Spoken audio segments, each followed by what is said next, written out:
Hello and welcome to the Fantasy. That didn't go well, did it? Hello and welcome to the Jefferson My Drinks Fantasy Podcast. Podcast on a mission to normalise 8-team leagues. It's been a while, Pete, hasn't it? That's the one, yeah. I was going to stop and read, but now you've done such a good job of it. I was like, Jesus Christ, got my words right. It's right under my tongue then. Yes, there was an awkward pause there when I thought, we're probably going to start again. And I thought, no, let's not. Do you know what? I was thinking, we're going to start this again. And then I thought, that means deleting it and re-sending the link round to everybody. I was like, no, we'll just go with it. Yeah, it's Pete making a mess of it. Anyway, welcome in. I'm delighted to have both the boys with me tonight. H and Ian, how are we, lads? Good, all good. How you doing, mate? Yeah, we're back. We've had a few technical issues. not just me not being able to speak. We've had a few technical issues, and we just kept us away. H is busy, but yeah, we're back now. It's 2026, and I've been thinking about this today. One of the things I struggle with the NFL season is when it, or the NFL calendar, is when it turns over. Because there's that date in March just before free agency where they're like, right, that's the end of the NFL year. You obviously got the end of the NFL season. You've got some random date at the start of June, which apparently AJ Brown can't be traded to. So I was like, they have all these dates away through the year. So like the NFL never seems to stop. But for me, I reckon as soon as the draft's over, that's when the fantasy football season starts again. Absolutely, yeah, definitely. So, I mean, you've already started some best ball drafts, have you not? I have. So I'm officially calling this season 4 of the JMD podcast, episode 1. Okay. 4 seasons, 4 followers. Love it. Yeah. We're kicking it off from there. Oh, one a year. We just get one a year. I have started some best ball drafts, and it's good. It's good to be drafted again. Shout out to the Best Ball Europe guys. You're shaking your head out. I think it's so early. It's so early. So early. I will tell you the only reason it's early is because, and this is your thing, Ian. You're addicted. Is the schedule isn't out yet.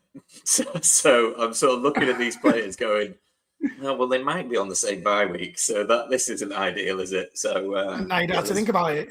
No. I've mixed it up this year, though, as you've seen. Going running back heavy, see if that makes a difference. But anyway, it's never too early to start. Actually, that's a lie. Before the draft is too early to start. But once the draft's done, we're ready to go. Starting to form my opinions of players, which is good. Yeah. But I have got a couple of rookie drafts coming up fairly shortly as well. Yeah, me too. We've all got one tomorrow morning. Be interesting to see who I take at the 101. I'll listen to H's advice coming up shortly, and then work out who to go with. Did we watch much of the draft before we get into the players? I watched pretty much all of it. Any favourite moments? I mean, we're going to talk about the players, but any bits of it that you're like, that was absolutely brilliant. That pick was class. There's a few picks that I really like. We're probably going to get into a couple of them as we go through this.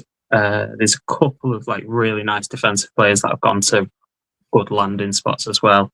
Like Sonny Styles, the linebacker out of Ohio State, going to Washington is a fantastic pickup for them. Ruben Bain to the Bucks is a nice one as well. I know they're early picks. There's a few later down ones like the Terrell brothers, both cornerbacks, both playing for the Falcons. I think that's quite a cool story.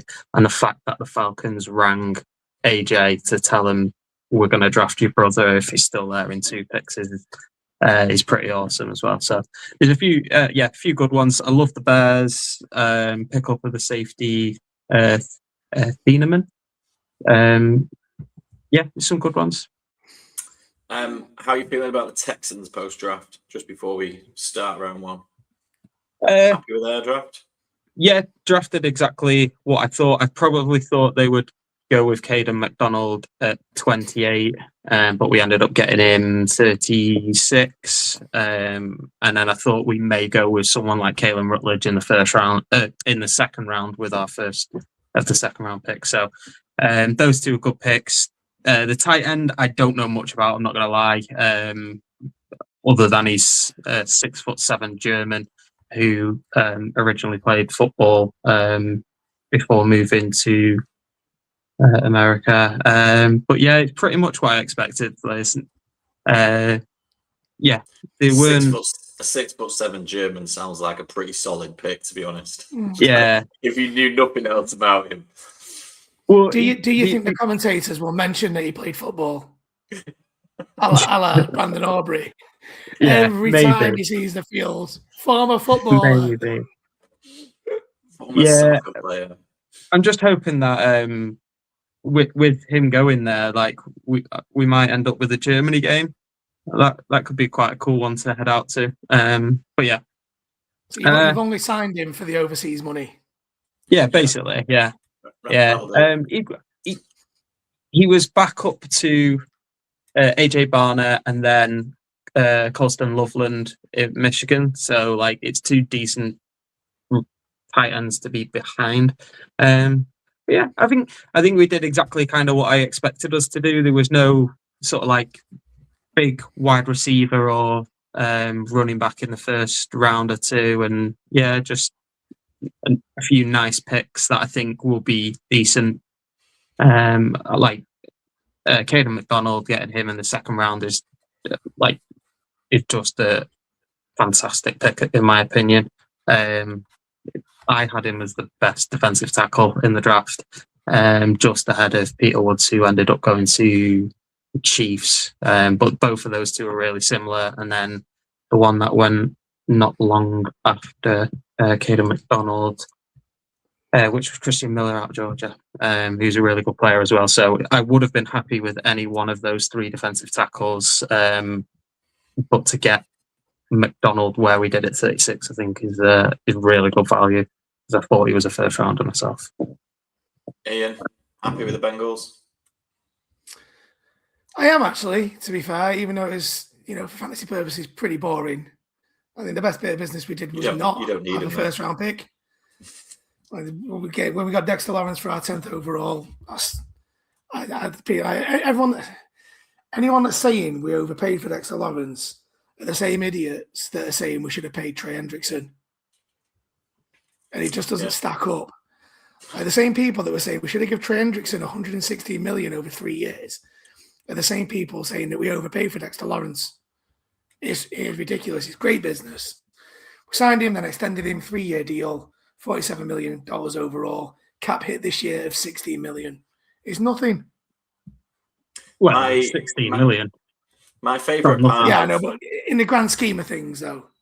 My favourite part of this year is you can have opinion on players, but just be like, "Oh, you've overpaid," and then it's like we're 5 months, whatever, from the season starting. It's like we'll be able to tell in 12 months' time whether you overpaid for him, whether that was a good trade. Like it all depends on how he plays for you, doesn't it? So I think it's a really good pickup, though. Like the Bengals needed help on defense, and massively.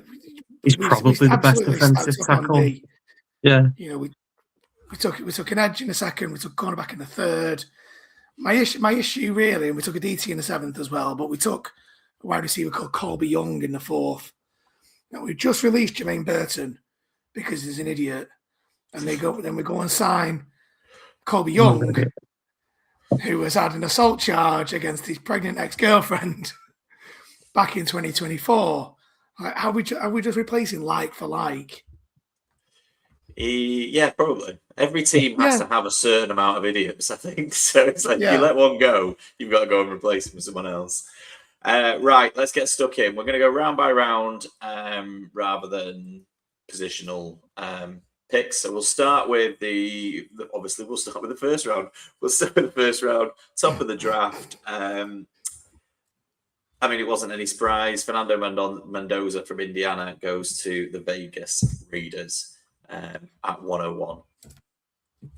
Don't really think there's much to say. I've not seen him. I've not seen a massive amount about him. I think there's lots of question marks whether it'll work for fantasy. So maybe that's the question.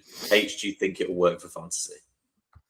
I think he has all of the attributes to be a proper leader. First and foremost, if you ever listen to him, the way he talks, he comes across, he's a very humble dude. I don't think I think if so I didn't know too much about him heading into this season, so I've done a little bit more kind of research into him, and basically he's been on a massive trajectory. Kind of always been written off and worked his tail off. He's got I'm guessing upward trajectory. yeah, always upwards, Right. always upwards. He took Indiana to the championship this year. He seems to be a really tough QB. There's a few highlights where he gets absolutely lit up, like to the point where I think on one of them he had like his nose busted and all sorts, and he just stands up and gets back on with it. He makes really good decisions, which helps. Big arm, can absolutely zip it as well. So he's making tight window throws.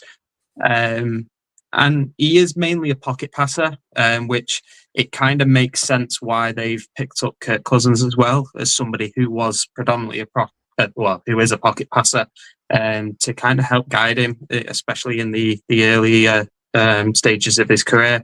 So I think he has a lot in place with the Raiders that could make him perform very well. They've massively improved the O-line, getting Tyler Linderbaum.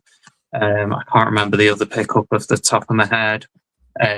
He's already got a good run game with Genty, who I think will probably look even better this year. So he has a few tools to go there. The only worry would be the lack of someone to throw it to, I think, is a big one.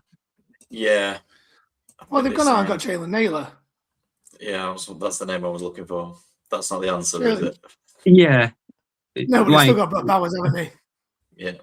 They've got Bowers, they've got Mayer. They could run a lot of 12 personnel and utilize those two. I just think they're probably a receiver short, like one of the better, wide receiver twos out there. Go and pick one of them up for him. Tyreek Hill still out there. Stephon Diggs, Juwan Jennings, they're all out there.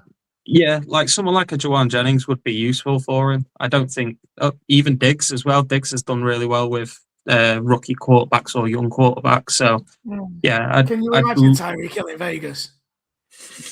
Oh my god! 1 week. Let's not do that. Oh. You mentioned Kirk Cousins. What do you guys think in terms of Kirk Cousins is going to start the season by all accounts? So injuries aside, when do we think Mendoza sees the field? What? Pick a week. I'd probably say. You don't think Kirk Cousins starts the season? No, I think Mendoza.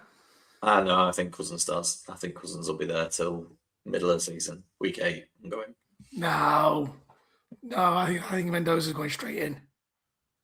I would be surprised if Mendoza wasn't straight in, but if they were going to let him kind of see what Kirk does, I'd probably say week 5, week 6. I think it'll be earlier rather than later because he's the number 1 pick. We can come back to this, Ian, if you want, but there's no way they don't start Kirk Cousins at the start. Okay, fair enough. Just while we're on Cousins, and I know it's a bit of an aside from talking draft, but I cannot believe he didn't end up back at the Vikings. If they genuinely see something in JJ McCarthy, how is Kyler Murray going to help JJ McCarthy? I don't think they do see something in JJ McCarthy anymore. No, they've written him off, haven't they? If they did, I don't think it would have brought Carson Wentz back. So yeah, I think they've kind of gone. We're writing him off, but we're writing him off quietly in the hope that you forget about him in the next 12 months, and then we'll get rid of him next year. we can get a 3rd round pick for him. Yeah, so Mendoza went 1. The Jets went with edge David Bailey, and then the Cardinals came in because the Cardinals need players in all sorts of positions. So what they thought they'd do is draft the best running back on the board and pay more guaranteed money than any running back in the history of the NFL. So Jeremiah Love is a Cardinal. Yeah, I think this was probably the first big surprise of the night. Jeremiah Love, I mentioned him this time last year, and I said this guy's elite. He is by far the best back in this draft. He's a proper 3-down back. He's got outstanding vision. His balance is good. He's got a good burst of pace. I think there was one of the big highlight reels that you can watch. He does I think it's a 98-yard touchdown against Indiana, where he just straight through, picks a gap, hits it well. He can block as well. He's a good pass blocker or pass rush blocker. He's got good hands, although we'll come on to the other Notre Dame back very soon. I think he's a top prospect. I just didn't like where he landed because I think the Cardinals are just they're in such a transition at the moment that I now granted he will be one of those pieces that they can build around. You can build a run game off him. You've also still got Trey Benson there. I think James Conner's still under contract this year as well, but he may be cut depending on what they do. But they re-signed Conner and then they signed Tyler Algier and then they Tyler Algier, went and drafted Love. It's just daft. It's stupid. It's a terrible move. But I'm not saying he won't be a great player. It's the player aside. It's just a daft move. It's a really daft move for a team that let's just spend all of this money on our running back room. It's ridiculous. Yeah, one of them have got to go. It would seem weird to me if Trey Benson was the one that left, but it also wouldn't at the same time, if that makes sense. Like he is a player that you could easily get rid of, but I probably think he's not going to cost you as much as Tyler Algier is going to cost you. He's not going to cost you as much as James Conner either because he's still on his rookie deal. But I think injuries have really not helped him at the same time. Yeah.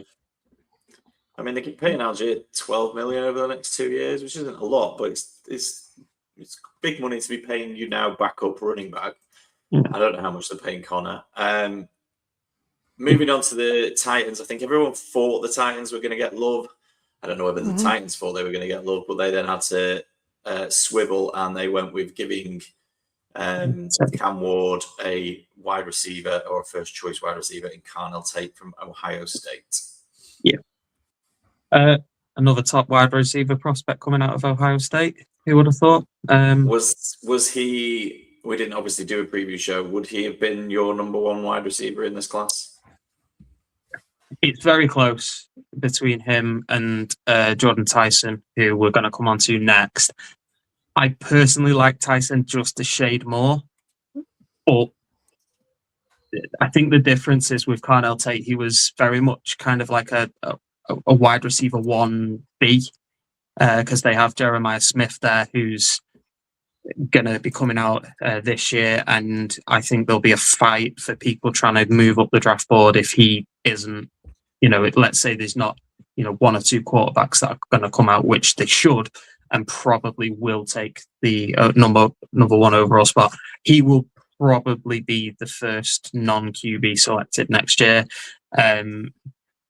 With Carnell Tate, having Jeremiah Smith shouldn't take away from what Carnell Tate did. Carnell Tate's a seriously good receiver. They're very different. They work well. He was excellent all year long for Ohio. He was the year before when they won the state championship. The national championship as well. He is really, really good hands. He will be a fantastic player for someone like Cam Ward. He needed weapons. He's got one of the top receivers in the class. I just personally prefer Tyson because he was more of a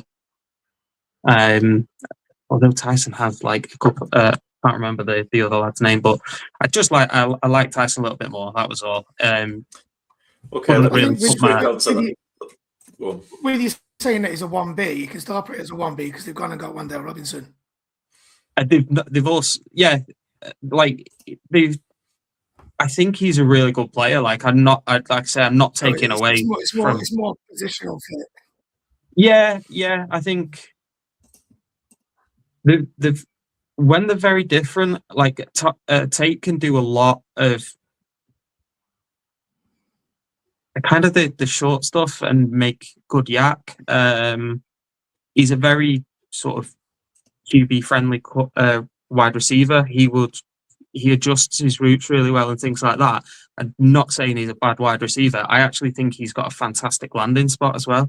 I think he's probably got a slightly better landing spot than Tyson, because obviously with Tyson, he goes to the Saints, who already have Olave there, so he is going to be the wide receiver 2 there, whereas Tate could instantly be the wide receiver 1 with the Titans. I think the Titans needed weapons, and like I said, they've got a really good one there, to be fair. Yeah, so you've just touched on it. We'll skip through 5, 6, and 7 because they're all defensive players. Jordan Tyson, wide receiver from Arizona State, goes to the Saints to be the 1B to Chris Olave, or second to Chris Olave. You've already sort of touched on him there. He was your preferred player. Then we had a couple of offensive tackles, a safety, another offensive tackle, and then the Rams were on the board at 13. And talk about surprises. They went, do you know what will help us win this year? Do you know what will push us over the edge? Having a backup quarterback that we don't plan on playing for 2 years. That's what's going to make all the difference. And they take Ty Simpson from Alabama. I mean, Sean McVay loved that pick as well. Fuming, money. Absolutely fuming. There's more that's come out about this, though. Apparently, Simpson and McVay had a meeting. So he knew, like, Sean McVay knew that they were going to, I think, well, the rumors are he knew they were going to select Ty Simpson. I actually quite liked the full press conference of that. Is that a rumor or is that a PR spin since the videos came out? Because he didn't look like he knew that's what was going to happen, and he was happy about it. Well, Ty Simpson's the one that reported it and said he had a sit down with Sean McVay. So I'm going to assume it is real. I quite like the pick, though, because they're looking to the future. They know that Stafford is, what is he, 40 this year? Crap pick. Old. Like, you can do that from the second round onwards, or get a QB in next year's draft.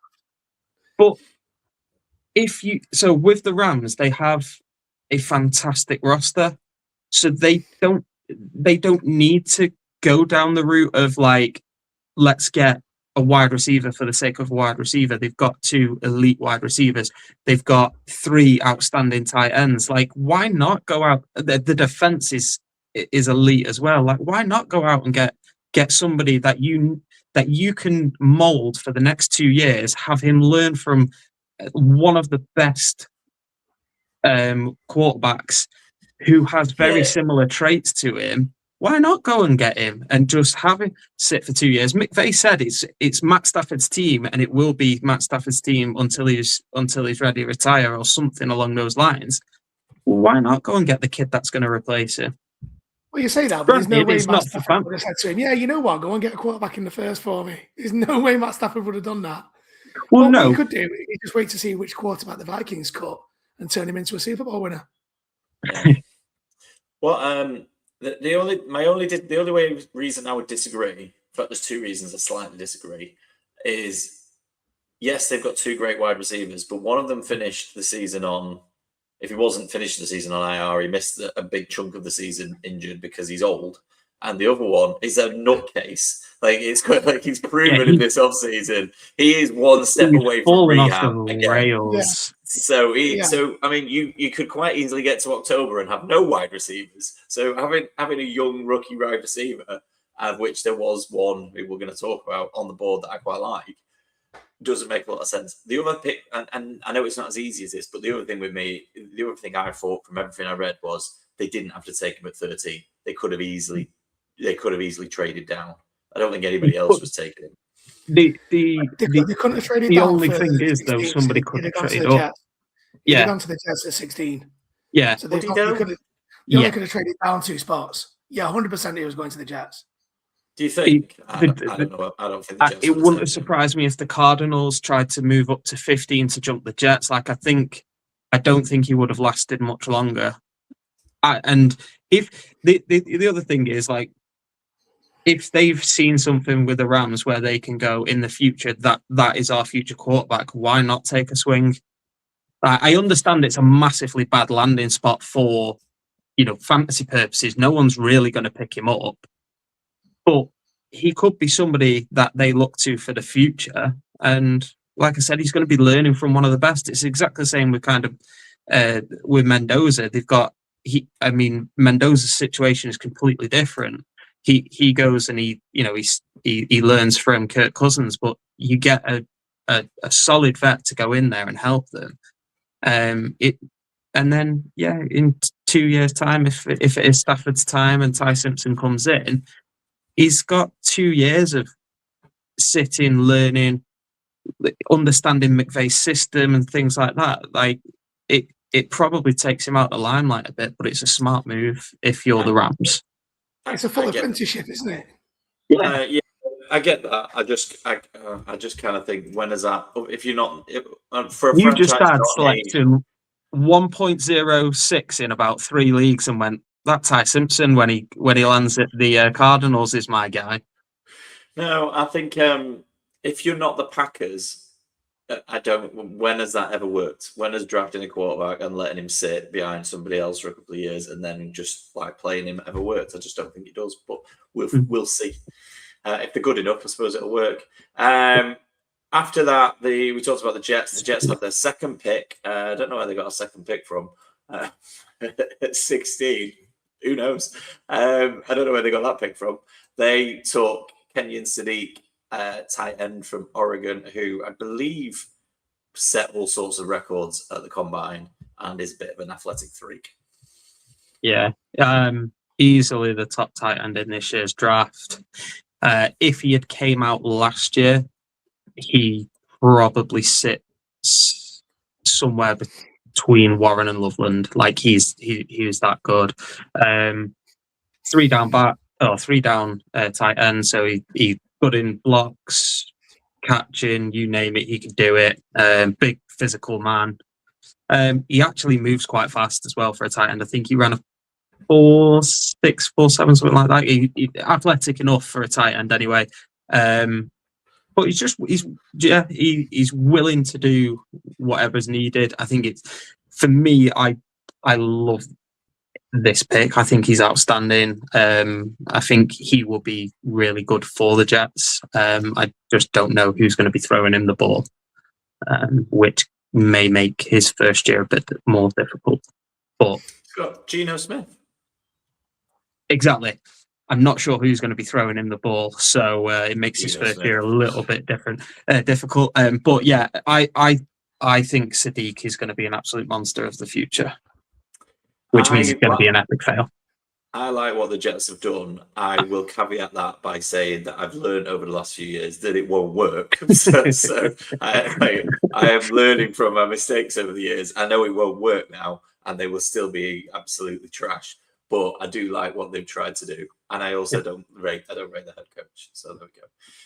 Then we had OT, DT, OT, and then at 21, the Pittsburgh Steelers selected wide receiver Mekhi Lemon. Oh no, they didn't. They tried to select Mekhi Lemon, and they called him and said, "We're going to select you when Dallas get off the board." And then Dallas traded the pick to the Eagles, and the Eagles called Mekhi Lemon and took him instead. It's just a bizarre situation. The Steelers did it to themselves, though. Don't call somebody until you're on the clock. You never know what's going to happen. And in full Howie style, he goes up and pips somebody that is wanted. So honestly, I think this guy is just so close behind the top 2 of the draft. I was surprised he kind of slipped this far, if I'm completely honest. Mainly plays in the slot, but it doesn't mean that he's going to be a bad player, because if you look at somebody like a Justin Jefferson, he mainly played in the slot in college. Granted, he had Jamar Chase on the outside of him, but he could easily move into an X or a Z. I think he's just a really good player. Speedy, very aggressive on 50-50 balls. He creates separation and makes it look easy. Great landing spot as well. If the Eagles get ticking again this year. I assume we all think that this is the AJ Brown replacement Devonta Smith, probably the AJ Brown replacement, and then this guy's the Devonta Smith replacement. Yeah. Once Vrabel's sorted out his personal life and is ready to complete the Start AJ going Brown trade. Do we think Mikhail Lemon slipped because his interviews were a bit weird? Probably. I think Because I think quite teams like would that start. about him. So Yeah. that appealed to me. Yeah, he didn't come across too well. But yeah, Which is why the Steelers wanted him. yeah, they love a straight up receiver, don't they? You're our kind of idiot. Come over here. Yeah. So I know Brown. you'll like this. You'll like this, Henry, because you didn't like the trade in the first place. But are the Steelers quietly admitting that they got the DK Metcalf thing wrong? Because a year removed from trading for Metcalf, they've now traded for Michael Pittman and attempted to take a wide receiver in the first round, despite the fact that they've got no one to throw them the ball. So to me, wide receiver wasn't a priority for the Steelers at all. I think probably the pick, though, the reason that they maybe went towards Lemon is they probably didn't expect him to be there, and went best player available. Yeah, I get that. Yeah, I can see that. But yeah, I thought the DK trade was a bizarre one at the time. I still think it's a bit of a bizarre one. It makes it worse now that they've got Pittman, although they've got two wide receivers there now. I know they picked up a second rounder as well. The trade wasn't a bad trade. It was just the amount of money they paid in. It was a bad trade, and the amount of money they paid in. Itself wasn't that bad. It was the money. It was both. Yeah. Both of them combined make it a terrible trade. It's either you give up a massive contract, which he wanted, or you don't give up a high draft pick, and they gave both up. I just thought it was a bad trade. He didn't have a great year, really. So yeah, it didn't help that. If they're going to bring back the same, I mean, I know they've got a different head coach and a different OC. If they're going to have the same QB throwing the ball, I can't see how that changes it. Yeah. We'll see. That's a conversation for near another time. The next on the board, in terms of fantasy wise, was Casey Concepcion, which is a great name. Yeah. Unfortunately, he's now on the Browns, so that probably ruins his potential as well. I'm going to say this. I think the Browns had an outstanding draft. I said this to Ian. Granted, I was a few pints deep when we were having this conversation. It doesn't matter how well the draft. It's like the Jets beat. Yeah, go back to my Jets point. Yeah. They might have had a great draft, but it's not going to work. So I personally had the second rounder, which we were going to come on to in a minute, ahead of Casey Concepcion. But they got both of these wide receivers. I think both of them. It's a great landing spot if they can work out who's going to throw them the ball and hopefully actually be able to throw it. But you look at what the Browns have got in terms of like their, I guess, key skill positions other than quarterback, which we don't know the situation of. They've got a very good running back, which we saw in Judkins, and Samson, who was the backup, if I remember right, it is Samson. And then they go out and get two really good young wide receivers. Like, they could realistically have built something really good for the future. The problem is, it's the Browns, so we never know how it's going to pan out. But I think it's an excellent draft. I saw a story yesterday that Deshaun Watson's winning the QB battle now ahead of Shedeur Sanders. I was like, that's not going to work. We've been here before. There's no need to revisit it. It's not going to work. It doesn't surprise me that he's taking the first team reps in, is what they were saying. That doesn't surprise me when you're paying him $60 million in guarantees this year. Like, what did you expect him to do? Not take the first team reps? Like, it's kind of obvious. Yeah, but you've just got to. Yeah, but how long? They can't put him and take that dead cap. You might as well have him in there. Like, how long do you reckon it's going to be before Shedeur's moaning? Pre-season. Yeah. I don't know. I think Shedeur to just get his head down and get on with it. If he's bright, he didn't get his head down last year. All he needs to do, he's got money, right? So he's got money. He's a quarterback. He comes from money. All he needs to do is get his head down, work hard, send a couple of masseuses to Watson's room in pre-season, and boom, away we go. And he's all of a sudden, Now all of a starting. sudden, all of a sudden he's QB1 again. So Right, let's move on. Easily Honey done. pot sting. Get in. yeah, one of my disappointments of the draft was that KC Concepcion didn't go to the Chiefs. So that's my disappointment because he's just made for it. KC. Safety guard to the Texans.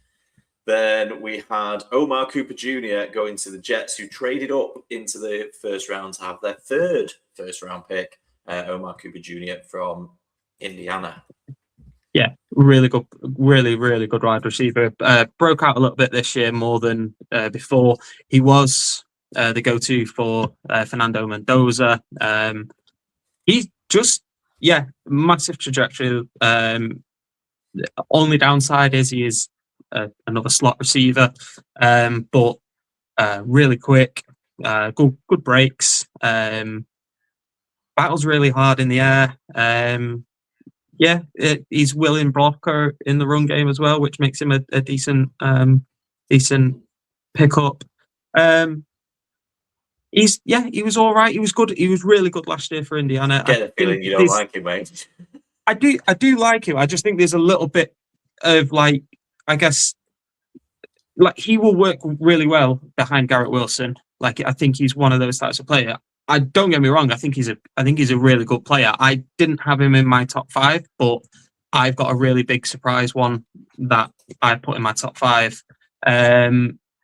Probably had him at 6.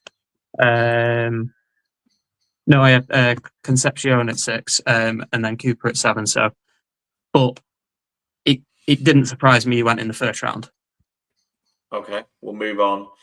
With the very last pick of the first round, the Super Bowl champion Seattle Seahawks replaced Kenneth Walker with Love's Notre Dame teammate Jadarian Price. Probably a little bit of a surprise, but then when you realise the Seahawks running back room, probably not. I always thought Jadarian Price was going to be the second back that was selected. I thought he would probably be more towards the second round, but when it's a huge position of need for the team, then why not take a stab at him? The only problem that Jadarian Price had was he was the backup to Jeremiah Love, and that's it. He could easily have been a number 1 running back for most college teams. It's just he stayed at Notre Dame and backed up Love. Wouldn't surprise me if he has a really good career. And I think he had an awesome landing spot because we don't know how sort of injured Zach Charbonnet is going to be. We don't know when he's going to be back, so he could be seeing first team reps instantly. I agree with that. I think there's a big question mark as to, obviously he didn't play as much in college as you would have done if he hadn't had Love on the same team as him. From what I've read, but I think he can't argue with his landing spot. That's set up for a running back to succeed.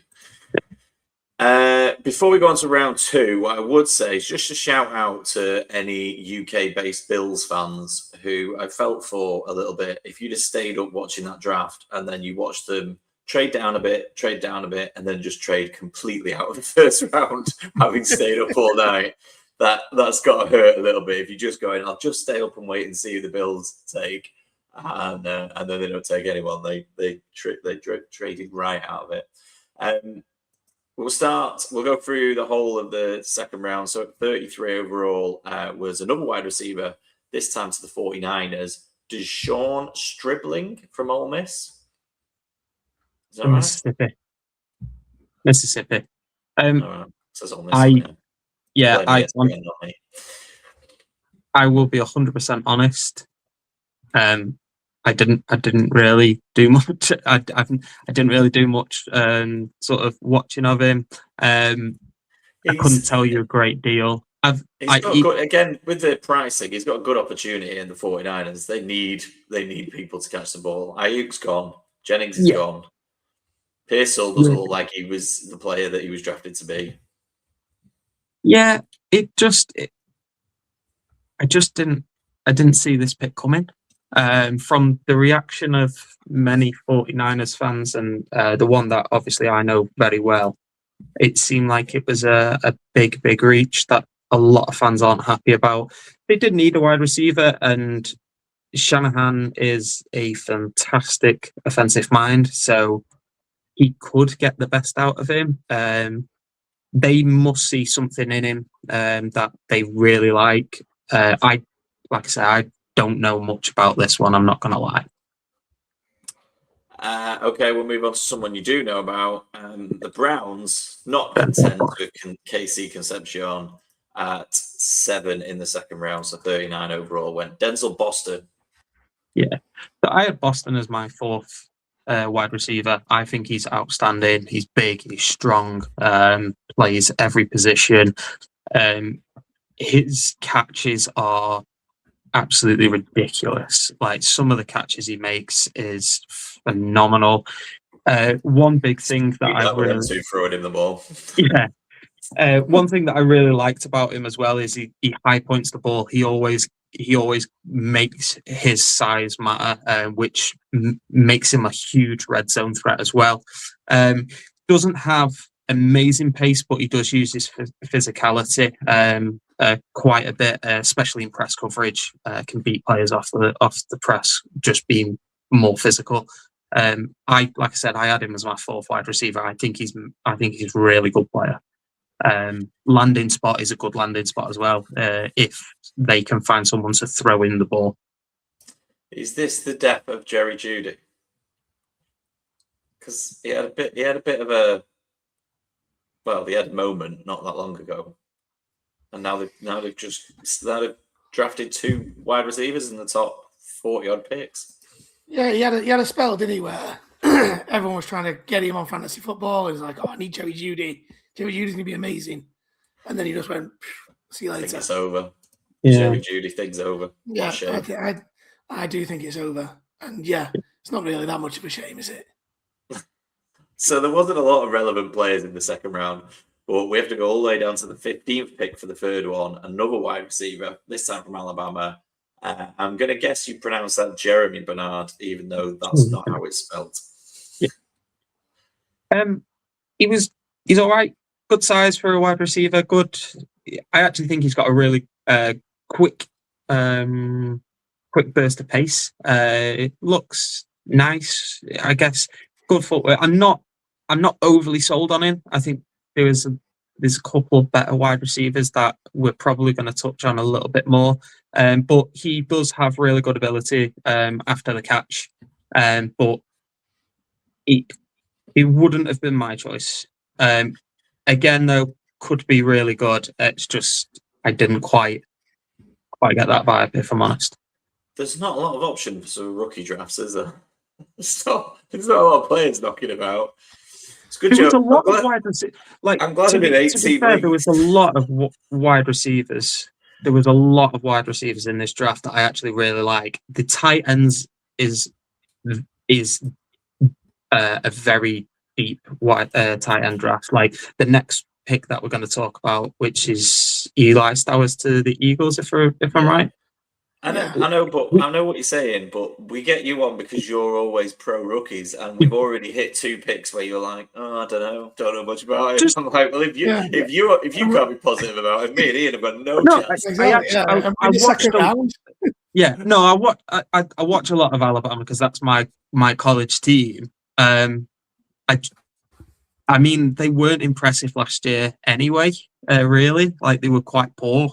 And it may be that bad situation kind of thing, but I didn't get the vibes that he would go second round. I would have projected him to be a little bit later. I'm not saying he's a bad player. It's just not somebody that I would have picked at that point.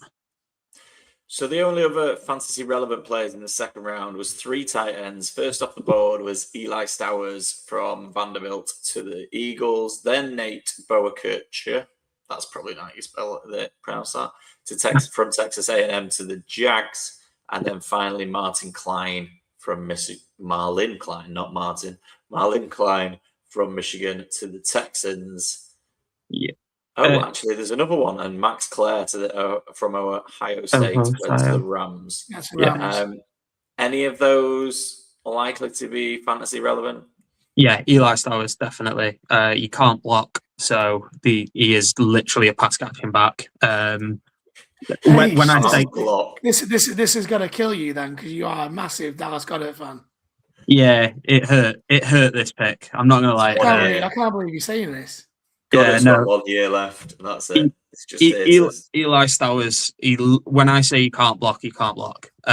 He will be a pass catching back. I think if I remember right, it was either Daniel Jeremiah, or it was one of the big draft analysts says it wouldn't surprise me if Stowers ends up as a slot wide receiver, just purely because he is a better wide receiver than he is a tight end. So Eli Stowers is the one to watch out for. Really good for Vanderbilt, and yeah, it could be really, really good. It's a decent landing spot as well. Really, I know for me, it's tragic because it does signal the end of Dallas Goedert, but yeah, I liked the landing spot and I like the actual pick itself.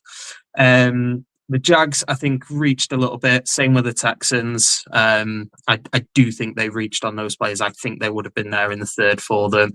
But it did start a little bit of a run on tight ends. Max Clare's a good player. A little bit more of a blocking tight end if I get my notes back up. Yeah, a little bit more of a blocking tight end. He's walking into a very crowded tight end room at the Rams as well. Yeah, I mean, they don't use tight ends.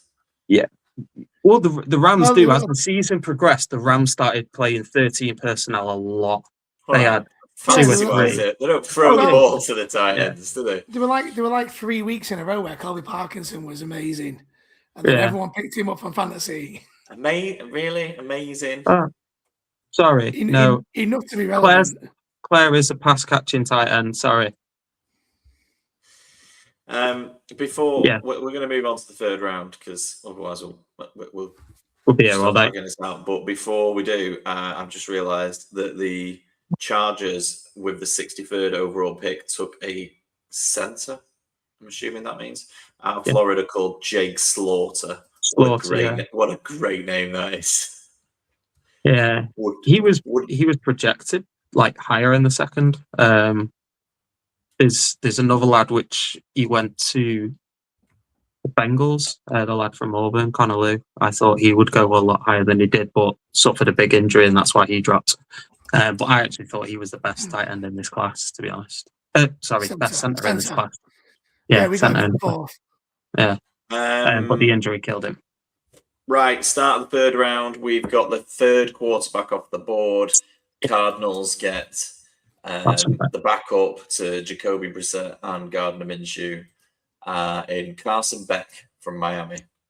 It wouldn't surprise me if he wins this job, especially with Jacoby Brissett. Jacoby Brissett? Yeah.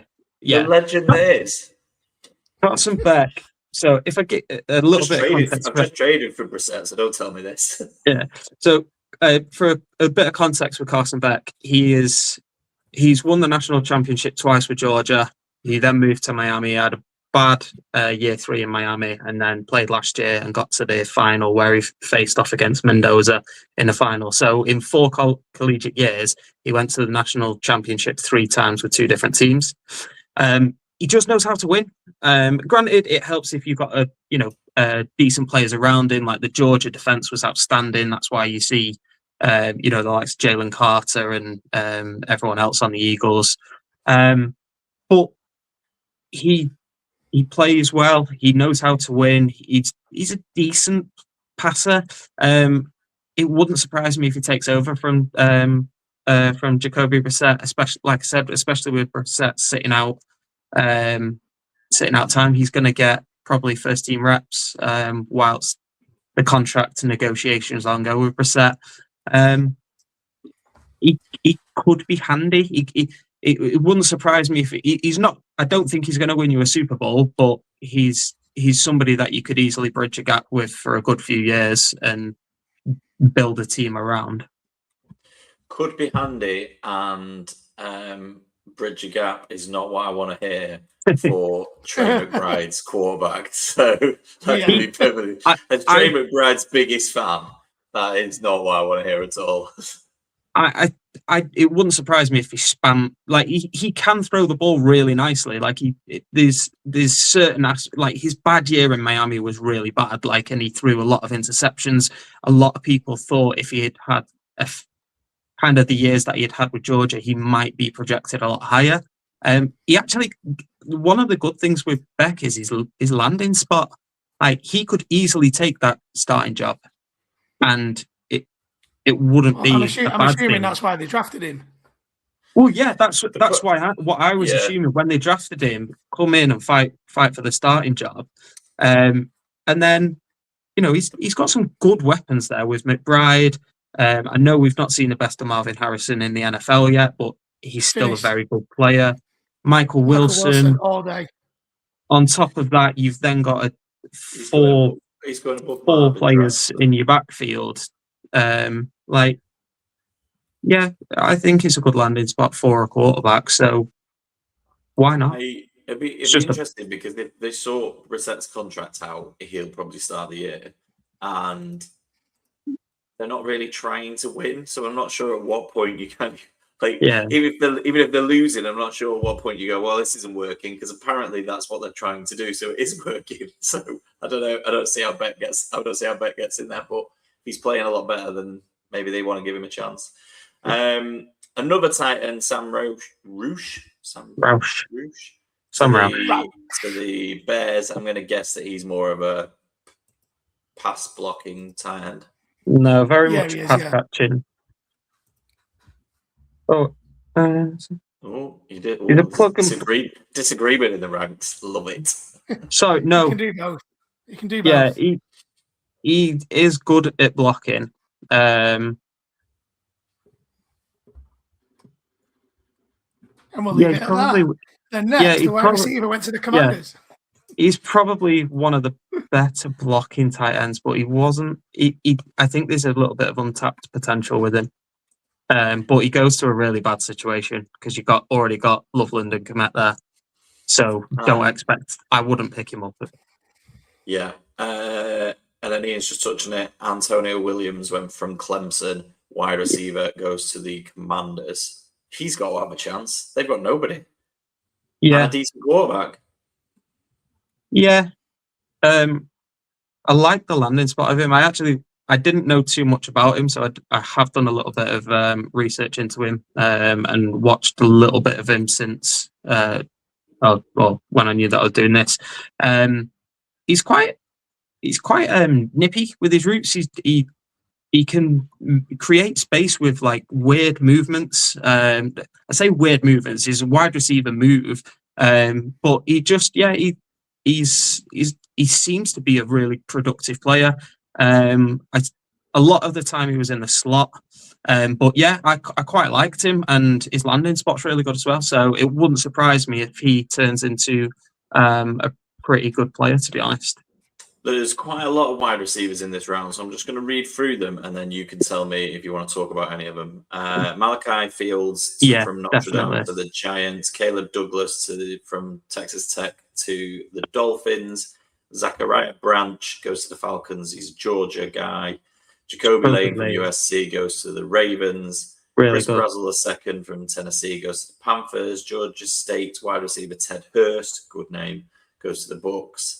And Xavier Thomas goes to the Xavier Thomas. Sounds better. He should call himself that. From LSU goes to the Bears. Chris Bell from Louisville goes to the Dolphins. Who's your number one out of them?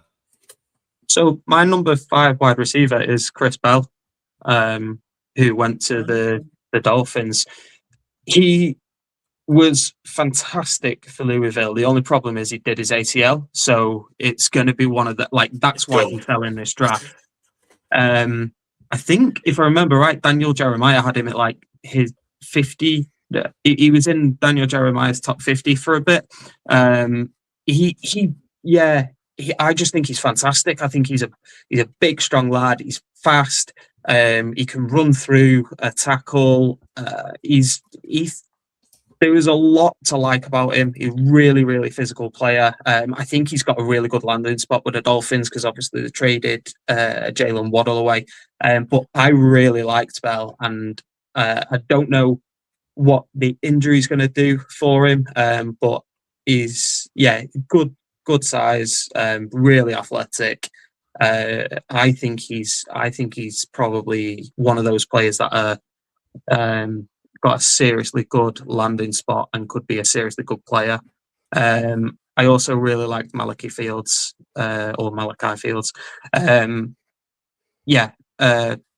Really good for Notre Dame. Obviously, they're very run heavy because they had 2 running backs in the first round, and he was probably the best of the kind of passing game.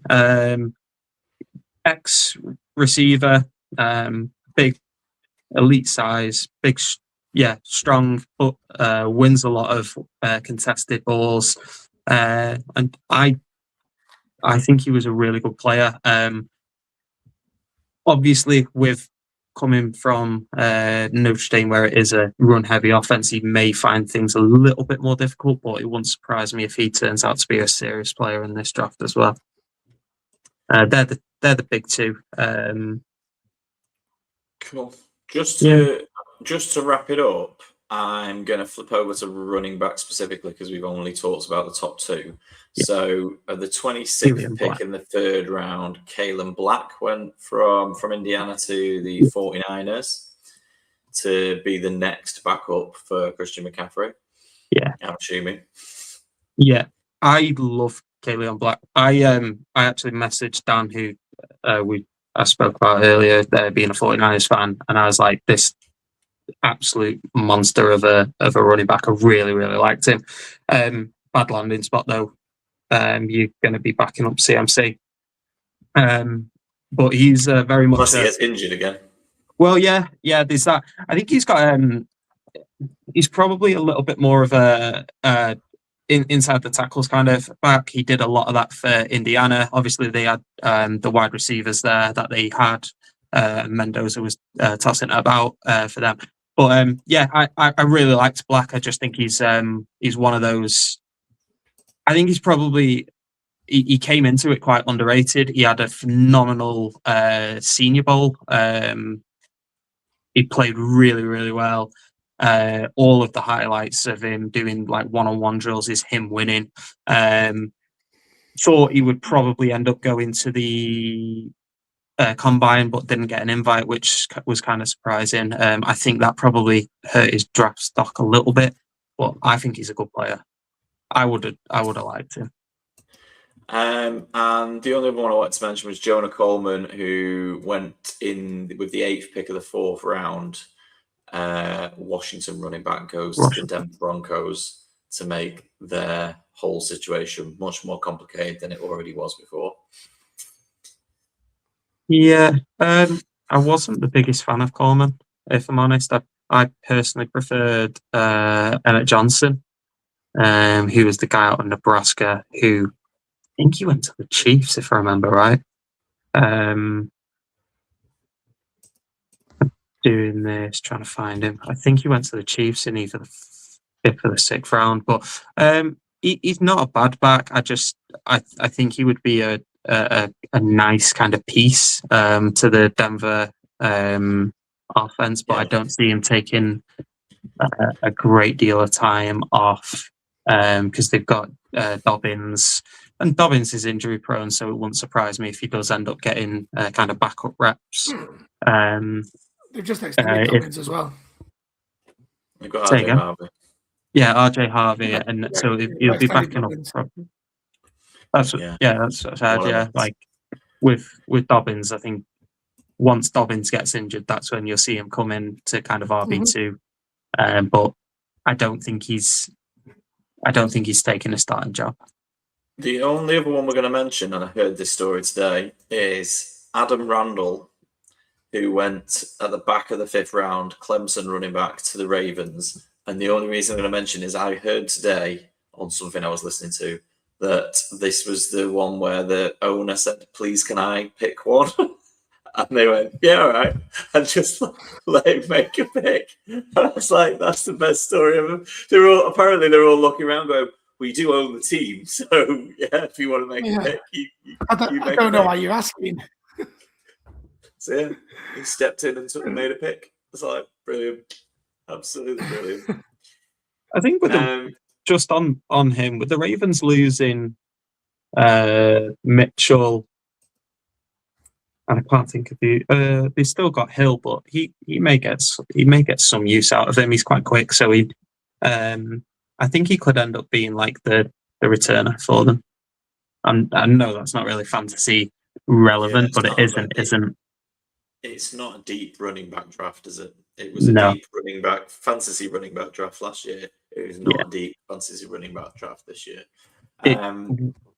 Next year, I think there's a lot of running backs that I would probably take. The one running back that I did like their landing spot, and I'll go quick with this, is the one. It was Singleton out of Penn State who went to the Titans. Yeah. Because if they decide, because I think if I remember right, both Tony Pollard and the other one, TJ Spears, Ty Spears. I think, Tyjae Spears. Yeah, I think if I remember right, both of them are at contract at the end of this year. He could be a dynasty stash for some people. I think he was RB1 with what's the other lad out of Penn State called? I can't remember. But yeah, they were quite a nice combo. I thought Singleton probably would have gone higher, but had kind of a bit of a down year. Katron Allen's the other one. Yeah, he had a little bit of a down year this year for Penn State. But yeah, I think he could be quite a nice player. One to watch out for the future, not this year though. I hope he takes the job, because I did a fantasy trade the day of the draft, and part of it was me trading away Tony Pollard, and I was like, yeah, he's got no value to me now because they're going to take Love tonight. So when they didn't take Love, I was like, well, now he's a bit more valuable than I thought he was, but I still like the trade. I just liked it more when I thought Tony Pollard was done. So, right. Thanks for that, H. No worries. Anything to add, Ian? Cheers for carrying that one, H. Appreciate that. You've done all the heavy lifting. Anyone who's not watching on YouTube and is just listening to the audio is like, is Ian still there? You know, Ian's been making a brew, making his wife a bacon butty. He's off. Right, we will be back, or at least me and Ian will be back, with a kind of free agency review, look back on off-season moves, and just kind of do a bit of a laid-back summary of where everybody's up to before we start talking best ball rankings and getting into the details, the meat and drink of the teams individually. In the meantime, follow us on our socials, as always, and keep in touch. And as always, thanks for watching. Thanks for listening.